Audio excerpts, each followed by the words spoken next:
Imagine you're waking up early in the afternoon around 2 p.m. Mountain Dew Code Red aftertaste on your nasty ass unbrushed tongue. Ew! You got Cheeto dust underneath your dirty ass fingernails. Instead of showering off the sweat from the last game session, you just go straight to your stank booty ass gaming chair. Can you imagine the smell? You then proceed to beat up a fucking beast of a PC. You load up Steam to play the crew with the homies, but you realize you can't access it. You search high and low for information only to find out that not only has this shit been delisted from all digital storefronts, but they shut the servers down too. This and other situations like it leads us to the topic of discussion for this morning, or whatever the fuck you watching. This nigga ain't your daddy. Daddy, chill. The importance of protecting and preserving physical media.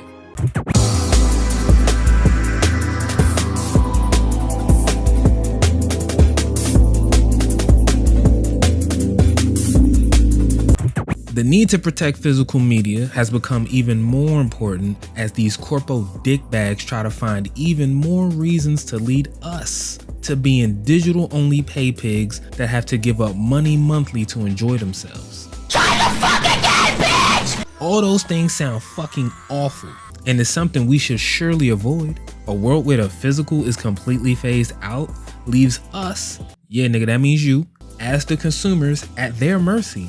And I'd hate to see what would happen to my wallet and my sanity if they had it their way. Luckily, this isn't fucking Burger King, so let's detail why we should protect it and look fly as fuck doing it.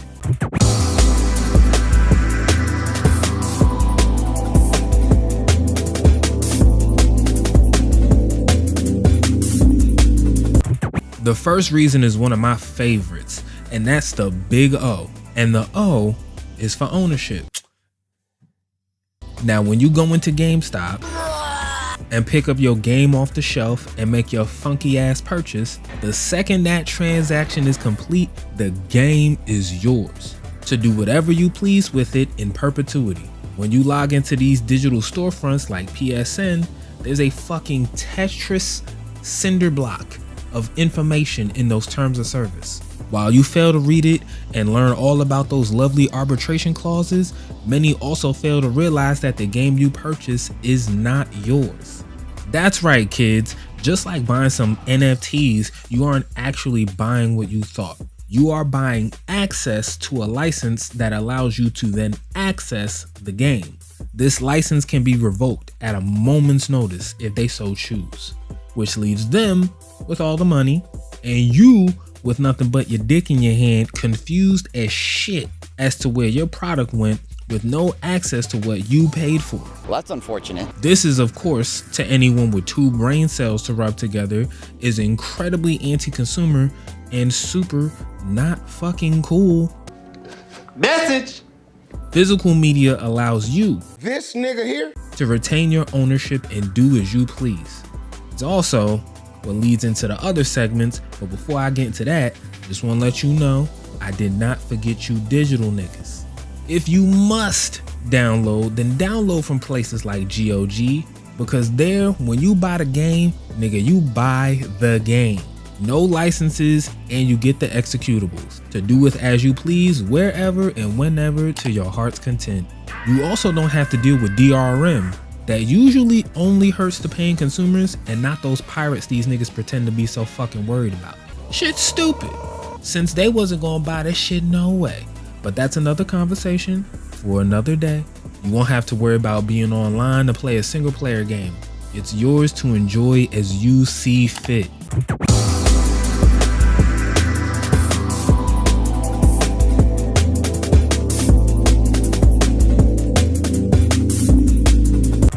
Another way to enjoy a game is by passing that shit down to the homies. You don't have to buy another copy or worry about it being tied to your account or some other loser shit companies like to do. Television, TV. nigga!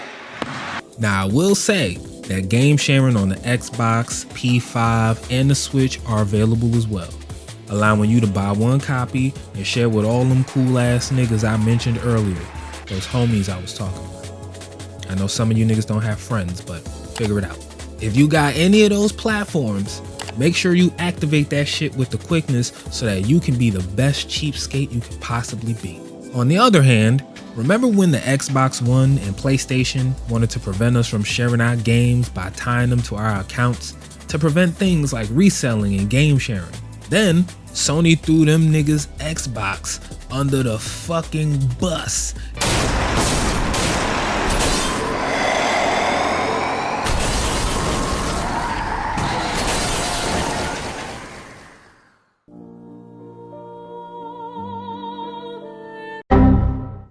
And won a generation with one of the greatest marketing pivots I've seen in a long time. They backtracked before we even knew they were involved with Xbox and left us none the wiser. Now, the very same thing they conspired to destroy, they now embrace.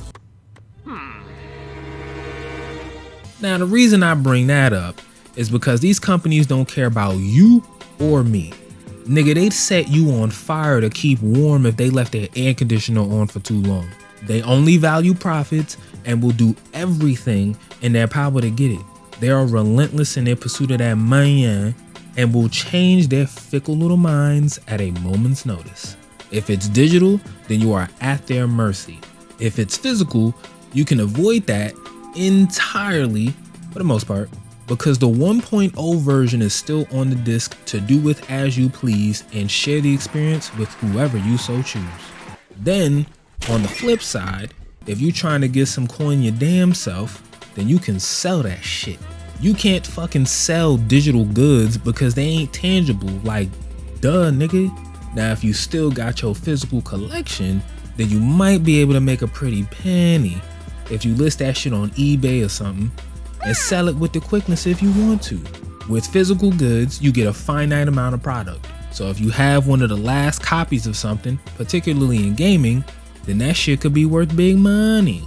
An entire collection of shit people may not even be able to access anymore could lead to even more money in your pocket and no more of that damn top ramen in your cupboard. You already know your sodium levels is high. Stay away from that shit.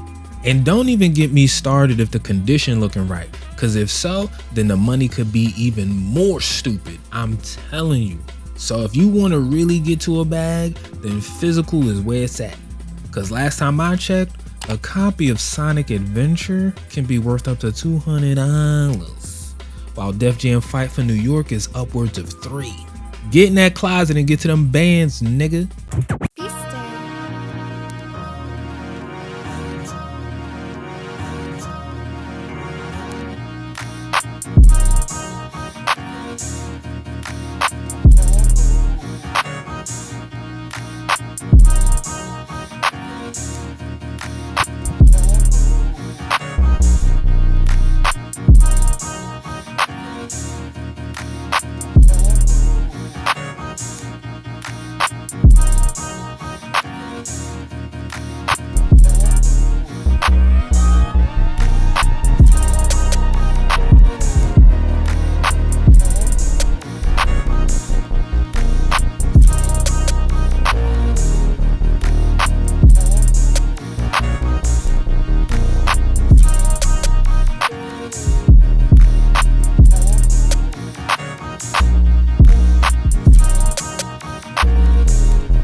Now, after you're done sifting through all of the shit in your closet, like your fleshlights and your Stellar Blade Rule 34 tapestry, you'll get all of these pieces of software together and realize something.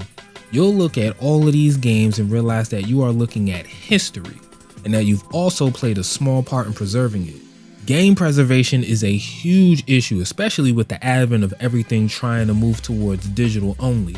This isn't even just a gaming issue either, but a media issue as a whole.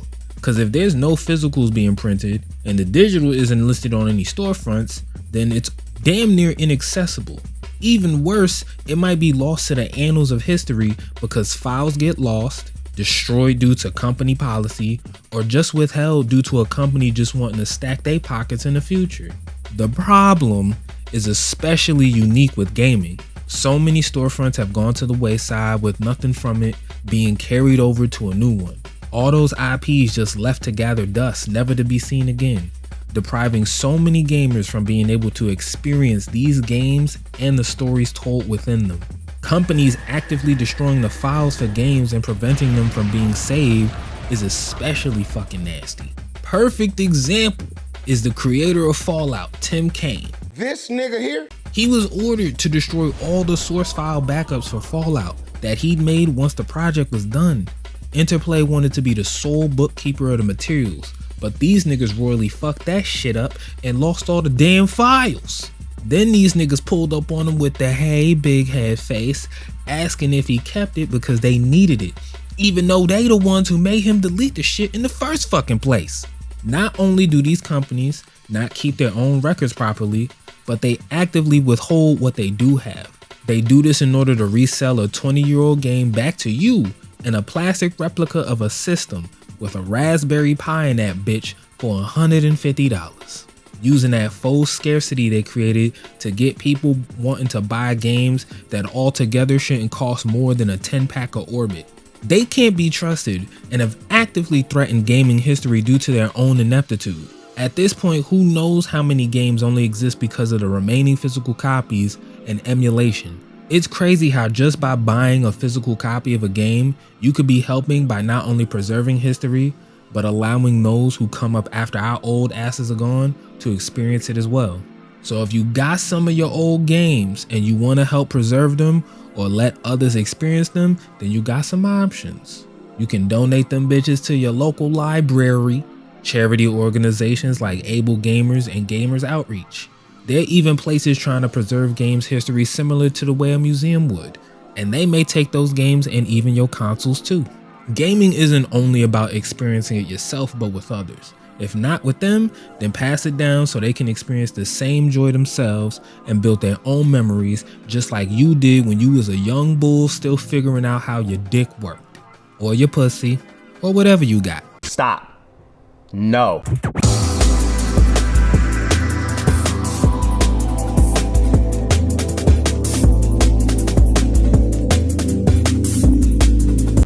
And last but not least, speaking of memories, to me, that's the most important part of collecting physical media. I can walk into my living room and literally pick up a piece of my childhood. I can hold it in my hands and remember where I was, how I got it, and even who I was at the time. It's essentially a time capsule you get to play. For instance, I literally remember the Christmas I opened up a fresh copy of Mass Effect for the OG Xbox 360, bitch. Popping that motherfucker into my console and being able to experience one of the best sci-fi adventures BioWare has ever cooked up in gaming history. You don't agree? Nigga, suck my dick! In the most disrespectful way I can spit it to you. I remember beating that game so many times to see every decision that I could possibly fucking make. I even remember hex editing a brand new save after beating it legit so many times. I gave myself max stats again just to see if that would change the game experience for me. I love Mass Effect 1 that much, and I can literally look to my right, pluck it off the shelf, and just feel the nostalgia seep into my fingertips. And to me, that's the greatest gift that physical games can give you. Opening a game and seeing all the goodies that came with it, from the manuals to the maps and other things that may come with it, and sometimes even some of the deluxe collectibles if you wanted to drop a little more money to get some extra. It makes me smile knowing that other people love this shit just as much as I do, and they also feel the same way I do about physical media as well. And hopefully, if you're someone, yeah nigga you, who's digital only, maybe this video made you change your mind and at least get some physicals of the joints you really like, just so you can have them bitches in a collection and use them as you see fit. If not, nigga, I ain't your fucking daddy, so do whatever the fuck you want, but hopefully you were entertained and maybe you even learned a little something. And with that being said, brush your teeth, cause I know you didn't today.